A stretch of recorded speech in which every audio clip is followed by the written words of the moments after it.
Hello, fellow YouTubers, this is Utah Moses here for my 25th DVD and Blu-ray update. So let's begin. First one I got is Three Idiots, a foreign Indian film, I believe, about a couple of college students who look for their lost friend while they find out that they made a couple bets a long time ago, which involved crashing a funeral, or crashing a wedding, and ruining a funeral, I believe. And when I first found out about this, I found it on IMDb's Top 250s list. It kept popping up there and then coming off. So I was curious about that. And I have to warn you that this is over 2.5 hours long, and I know how hard it would be to get into films like this, so your choice if you want to watch it. Next one is Sunrise, A Song of Two Humans, a silent film about a husband who's been cursed by a woman's spell to drown his wife, and through most of it, he tries to resist her curse. And this film is directed by F.W. Murnau, who has directed Nosferatu, another silent film, and with this one, this is the first film where it used a motion camera rather than one where you have to crank the wheel with it. And I thought this was an amazing film to watch, honestly, even though some of you may not be interested in silent films. And this was a pretty hard one to get because when I tried to order it, I kept on typing in Sunrise, A Song of Two Humans, rather than just Sunrise. So, just want to tell you that. Next one is Identity, the James Mangold film, which is about several strangers meeting at a hotel when a rainy storm came along, and as they kept staying there, a killer kept on killing them, and they try to figure out who it is.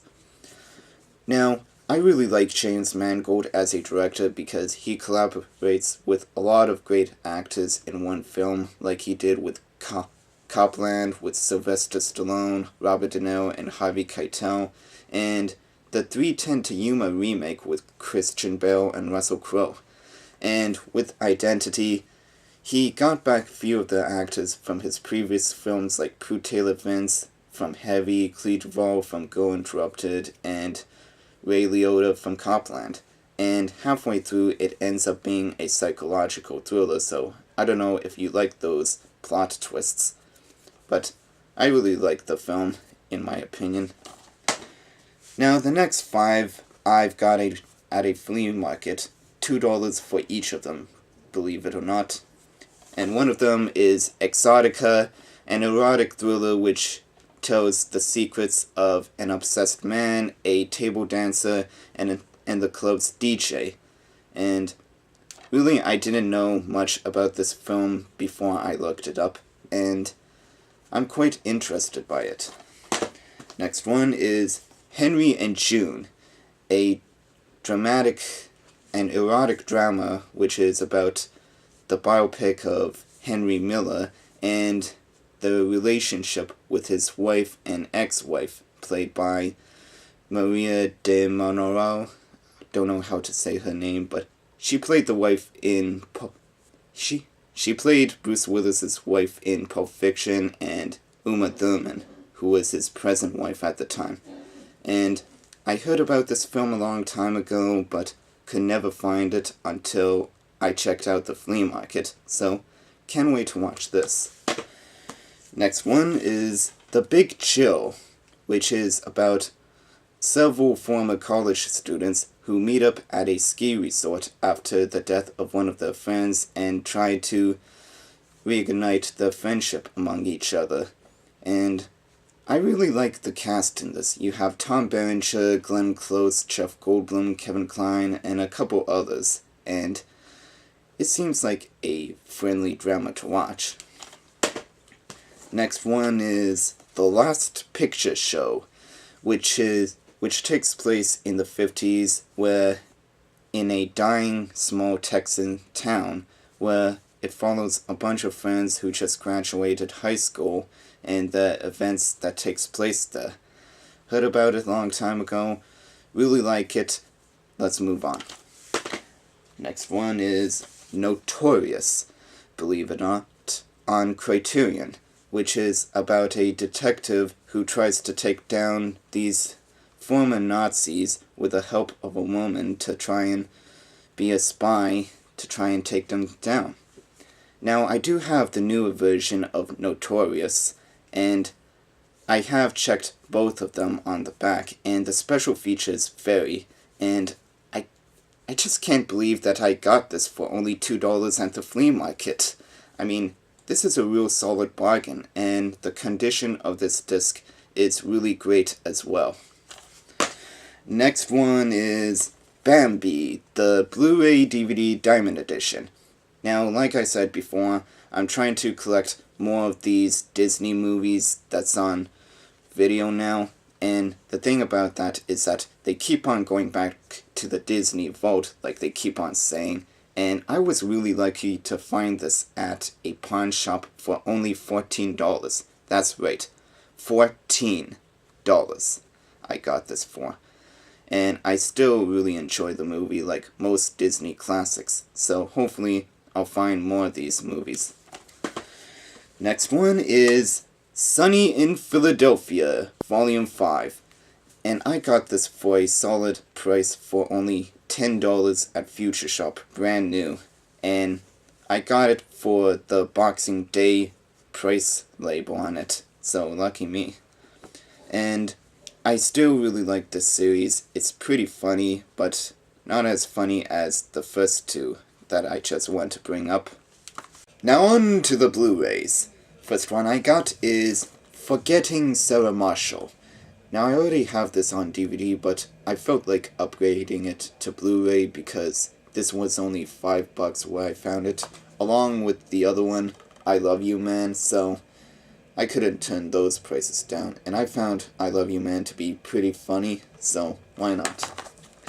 Next one is True Legend, the martial arts film which is about a warrior named Sukan who was defeated by his brother and was exiled from his homeland, and so to defeat him and his 5 Venom Fist technique, he had to master the skill known as the Drunken Fist in order to bring honor back to his family and to defeat his brother accompanied by the evil that defeated him.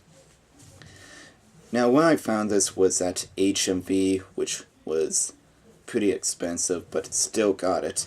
And Drunken Fist sounds familiar because this was directed and written by the same guy who made The Drunken Master starring Jackie Chan, so that's pretty interesting. And there's a guest appearance by David Carradine and Jay Chou, who I believe he was in The Green Hornet. I don't know, I'll have to look that up, but it's a pretty neat movie, I'll give it that. Next one is The Beaver, directed and stars Jodie Foster and Mel Gibson as an eccentric with a beaver puppet on his hand acting as his conscience, or as his voice. And I thought this was a good drama, and I see it as the lighter version of American Beauty in a way, of how it ends. And it would be really hilarious to see him in an interview where he said, all those years of racism and public intoxication, that was all preparation to play this character.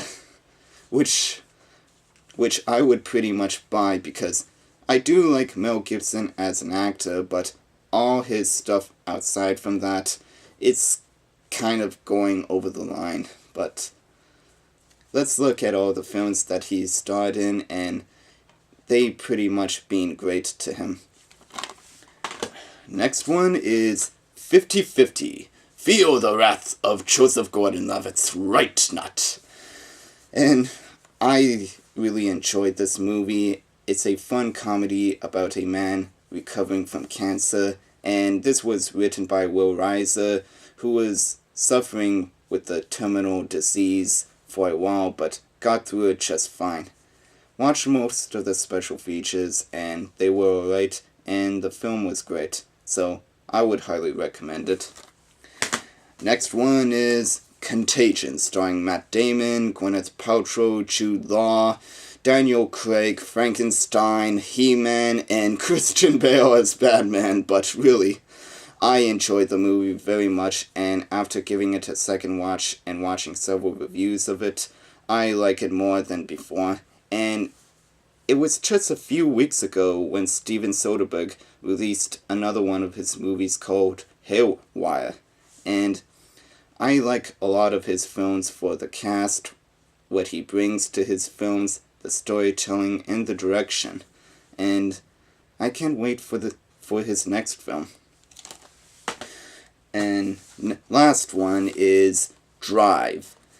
And this is the Future Shop exclusive sleeve, and I just love it. Granted, I really wanted to see a steelbook version of it selling there, but this is still good, and I would consider Drive to be the best movie of 2011 for me, even though I may change that thought if I see a few others from that time.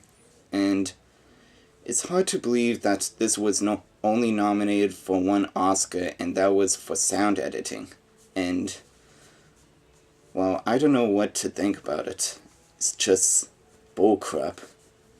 Well, anyways, I really like Ryan Gosling in this. The storytelling was great, and I would highly recommend you to watch this. It's like a different version of Taxi Driver, and even Al Brooks was in it. And he's in Drive as well. So, that's all for my update. Rate, comment, and subscribe, and I'll be back later. Until then, this is Yuto Moses, signing out.